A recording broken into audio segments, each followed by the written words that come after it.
एक दिन मैं घर पर अकेला था। मम्मी ने जाते हुए कहा था कि मैं दरवाजा अच्छे से बंद कर लूं, पर मैं भूल गया और कमरे में जाकर लेट गया। कोई घर में नहीं था, तो मैं भी लापरवाह था। तो मैंने अपनी गर्लफ्रेंड को फोन कर लिया। वो बोली, आज तुम अकेले हो क्या? मैं बोला, हाँ। तो वो बोली, मैं आ जाऊं क्या? मैं तो खुश हो गया। मैं बोला, आ तो जाओगी, पर घर में कोई नहीं है। अगर मेरी नीयत खराब हो गई तो क्या? मैं तो कब से तुम्हें अपना दिल दे चुकी हूं। अब तुम्हारी नीयत खराब हो या कुछ और, मैं हूं तो तुम्हारी ही। जो मन करे कर सकते हो।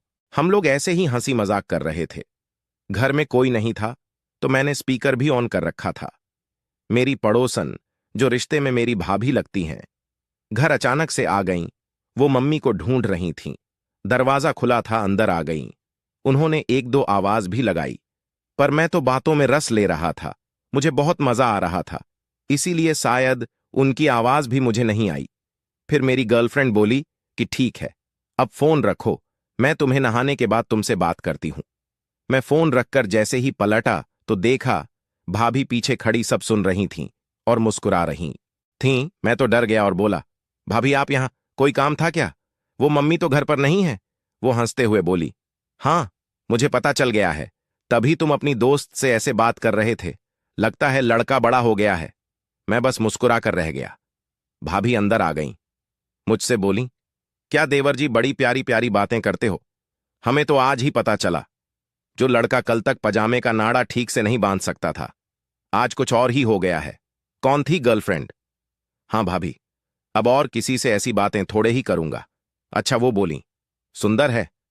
मैंने कहा, हाँ बहुत सुंदर है। उसके साथ घूमने गए हो? मैंने कहा, हाँ कई बार गया हूं। फिर वो अचानक ही बोली, कभी किया है? और मेरे मुंह से ऐसे ही निकल गया, कहाँ भाभी, वो तो तैयार है, पर मैंने कभी किया नहीं तो डरता हूं कहीं कुछ गलती ना। इतना कहकर मुझे होश आया कि ये क्या बोल गया। मैं भाभी को बिना सोचे समझे ही मैंने बात को संभालने की पूरी कोशिश की कि नहीं वो, मतलब ये वो। पर भाभी समझ चुकी थीं कि मैं इस चीज को लेकर कंफ्यूज हूं कि अच्छे से कर पाऊंगा या नहीं। वो बोली, तुम घबराते क्यों हो? पहली बार ये घबराहट सबको होती है, पर बाद में सब सही हो जाता है।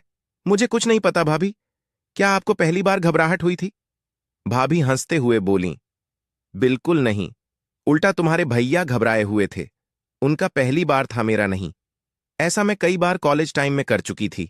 मेरा बॉयफ्रेंड शादीशुदा था, जिसका मुझे पता नहीं था। वो बहुत अच्छे से करता था मुझे, उससे सच में प्यार हो गया था। पर फिर पता चला वो शादीशुदा मर्द है, बीवी है, एक बच्चा होने वाला है। तो हमारा खूब झगड़ा हुआ और उसने मुझे छोड़ दिया। फिर तुम्हारे भैया से मेरी शादी हो गई और मैं उसको भूल गई। आज तुम्हें देखकर फिर पुरानी यादें ताजा हो गईं। मैंने आगे पूछा, आपको भैया के साथ कैसा लगता है? वो फिर मुस्कुराई और बोली, सब आज ही पूछ लेगा क्या? पर मैंने उन्हें थोड़ा मनाया तो बोली, बॉयफ्रेंड तो तीखा गोलगप्पा था, तो ये भी थोड़ी बहुत चटपटी पूरी तो है ही। वो दिन ही अलग थे, मतलब आपको उतना ज्यादा अच्छा नहीं लगता। उन्होंने कहा, कोई नहीं, अब तो जिंदगी कट गई और जो बची है ऐसे ही कट जाएगी। मैं अब थोड़ी हिम्मत जुटाकर बोला, भाभी आपका तो बॉयफ्रेंड था, जिसने आपको सब सिखाया। क्या आप मुझे कुछ थोड़ा बहुत सीखा देंगी?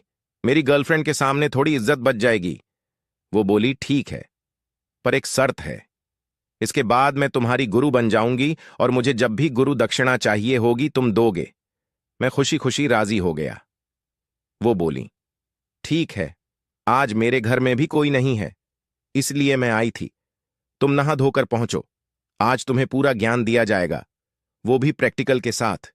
तुम हर चीज को छूकर और उसका इस्तेमाल भरपूर करना सीख जाओगे, वो भी एक ही दिन में। मैंने फटाफट शावर लिया, तैयार हुआ और भाभी के घर ट्यूशन लेने पहुंच गया। भाभी ने पहले ही स्लेट को धोकर साफ किया हुआ था, जिससे उस पर पेन आसानी से चल सके। वो दिन मेरी जिंदगी का सबसे खूबसूरत दिन था। भाभी ने मुझे ऐसी ट्रेनिंग दी कि मैंने अपना पेन आज तक किसी के सामने झुकने नहीं दिया। जो आया खुश होकर ही गया। उस दिन के बाद भाभी की गुरु दक्षिणा वो जब मांगती, उन्हें तब मिलती। मुझे उनकी और उन्हें मेरी आदत पड़ चुकी थी, पर हमारा साथ में कुछ नहीं हो सकता था। मेरी लाइफ में कई लोग आए, पर भाभी जैसा सुकून कहीं नहीं मिला। घर वालों के दबाव में आकर मैंने शादी भी कर ली। मैं अपनी बीवी को बहुत प्यार भी करता हूं, क्योंकि वो मुझे बहुत प्यार करती है। पर मैं आज भी भाभी को ही मिस करता हूं। कभी कभी हम मिल भी लेते हैं, पर अब दोनों के घर हैं, बच्चे हैं, जिम्मेदारी हैं, तो ज्यादा ना मिलना हो पाता है, ना हम मिलने की कोशिश ही करते हैं। पर वो जो 7 पल बिताए थे वो